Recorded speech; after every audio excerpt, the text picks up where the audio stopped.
Alagad padago sa pagtanom si Mahalia ni Lada. So bunga niya nag-itom. Tapos bukod sa bunga, yung pag nag-flower na siya, yung flower niyan, pagpili ka to, tas so, mga bunga nga ni, isi-separate mo talaga, so Good quality. good quality. Saro yan sa dai nagtaranom sa mga farmer kisili ta aram na ninda na dahil sa uran maaapektaran talaga.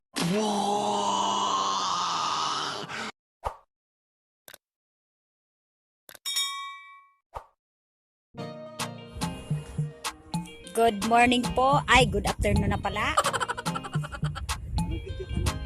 Andito po kami sa farm ni Tata Doning.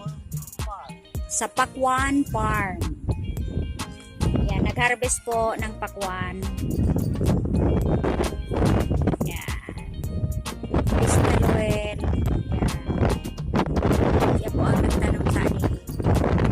Hanggang napabunga siya lang nagasikaso. Solo lang. Yan. Yan. Yan ang bunga kang pakwan.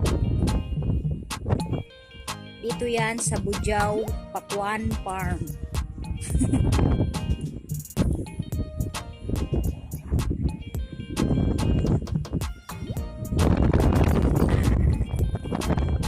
So gusto magka-idea sa pagtanong ni pakwan, punta lang dito sa Bujaw.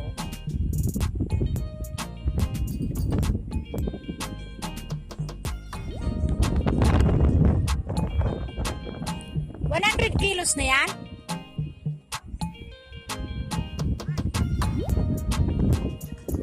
Yan. Yan si Manuel may gusto. Siya ang nagtanong sa day. Nag-asikaso. Kaya mabungaon.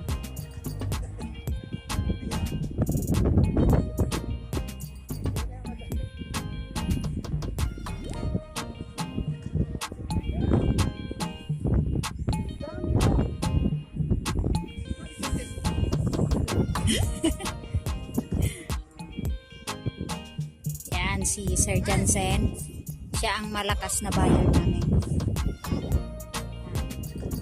Mabakal po siya ki 100 kilos na pakwan. Yan.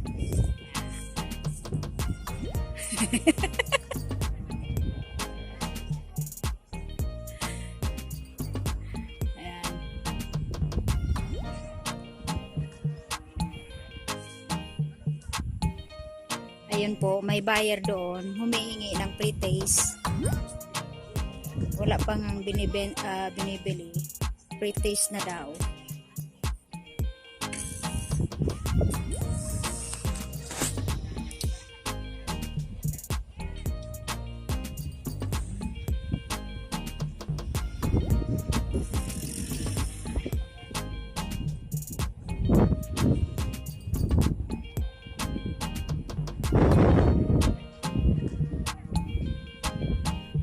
Nakulo na bunga. Siguro aabot ito ng 3,000 pieces. Yung 3,000 pieces. Tapos yung isang bunga umaabot ng 5 kilos. Wow. Yan. Nakalaki siya. Next po nito, mag-harvest sa ABM. Sa ABM, ganito din. Yung tinanim namin, sweet 18 na pakwan. Matamis. Yan. May mga guhit-guhit.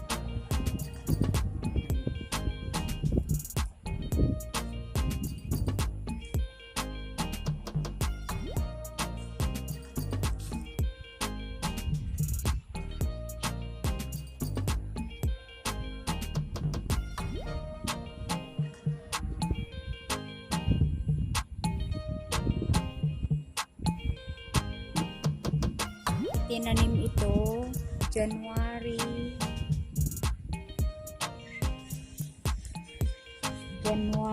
30.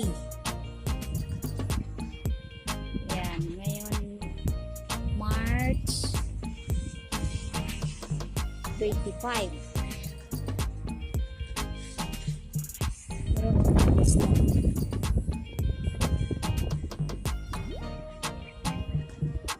Sa isang puno, umaabot ng 3 to 4 na bunga.